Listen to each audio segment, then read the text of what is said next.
Beatrice Joan Caulfield was an American actress and model. After being discovered by Broadway producers, she began a stage career in 1943 that eventually led to signing as an actress with Paramount Pictures. In the opinion of Ephraim Katz in the Film Encyclopedia, published in 1979, for several years she was among Paramount's top stars, radiating delicate femininity and demure beauty but rarely much else. Early life. Beatrice Joan Caulfield was born on June 1, 1922 in West Orange, New Jersey. She attended Miss Beard School in Orange, New Jersey. Caulfield was the niece of Genevieve Caulfield, who received the Presidential Medal of Freedom in 1963 for her work with blind children. During her teenage years, the family moved to New York City, where she eventually attended Columbia University. While at Columbia, Caulfield was active in many plays presented by the university's drama group.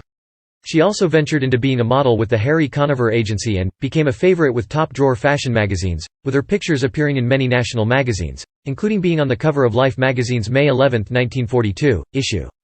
Career stage. Caulfield appeared on Broadway in Beat the Band in 1942. Directed by George Abbott, it ran for 67 performances. She had a great success portraying the troublesome teenager Corliss Archer in the 1943 hit comedy play Kiss and Tell, also under the direction of Abbott. It was a huge success, running for 956 performances until 1945. After a year in the role, Caulfield left the production to pursue offers from Hollywood and she was replaced by her sister Betty Caulfield. Paramount offered her a contract which gave her 6 months off a year to do a play. Film. In July 1944, Paramount put Caulfield in a lead role in her first film, Miss Susie Slagles, a drama about medical students with Sonny Tufts and Veronica Lake. The film was not released for a number of months due to a backlog of films. Made after but released earlier was Duffy's Tavern, in which Caulfield had a cameo along with most of Paramount's talent roster.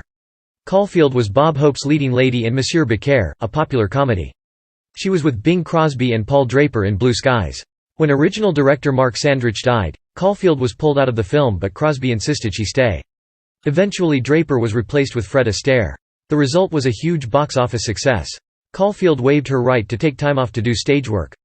Caulfield was teamed with William Holden in Dear Ruth, based on the hit play by Norman Krasna. She was reunited with Crosby in Welcome Stranger, another huge hit, and had a cameo in another all-star Paramount film, Variety Girl.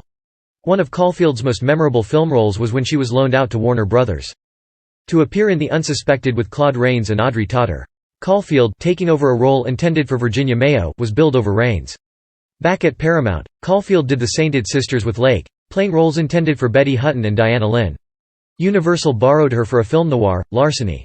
Paramount offered Caulfield $100,000 for 40 weeks' work, but she walked out on it to do voice of the Turtle and Coquette on stage on the East Coast. She said she did this because, "I want to become a really great actress one day," and felt she needed the experience from stage. Actresses in the movie spend most of their acting time with the hairdresser and the costumer. She returned to Paramount to do a sequel to Dear Ruth, Dear Wife. Caulfield went to Columbia to make a musical with Robert Cummings, The Petty Girl, which she said she did to change from the "sweet young thing" parts she did at Paramount. She said she intended on staying in Hollywood. She did a film for her husband's company, The Lady Says No, releasing through United Artists. Television. In the early 1950s, Caulfield began guest starring on television shows such as Robert Montgomery Presents, Lux Video Theater, the Ford Television Theater, Schlitz Playhouse and Hollywood Opening Night. She said she preferred working in television. In 1953, she signed a contract with CBS. In the 1953 and 1954 seasons, she co-starred with Barry Nelson in the television version of My Favorite Husband, which was based upon the Lucille Ball radio series that evolved into I Love Lucy. She had an equal supporting role in The Rains of Ranchapur. In August 1955, she left her CBS contract to pursue feature work.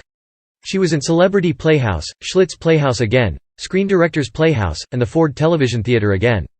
Being the subject of an episode of This Is Your Life in 1957 brought Caulfield to the attention of television executives.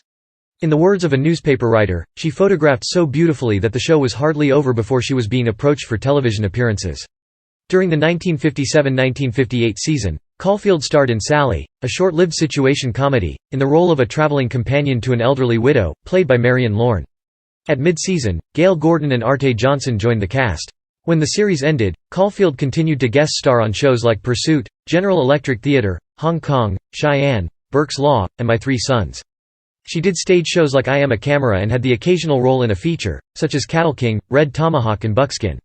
In 1967, she starred in the TV series The High Chaparral as Annalee Cannon in the pilot episode.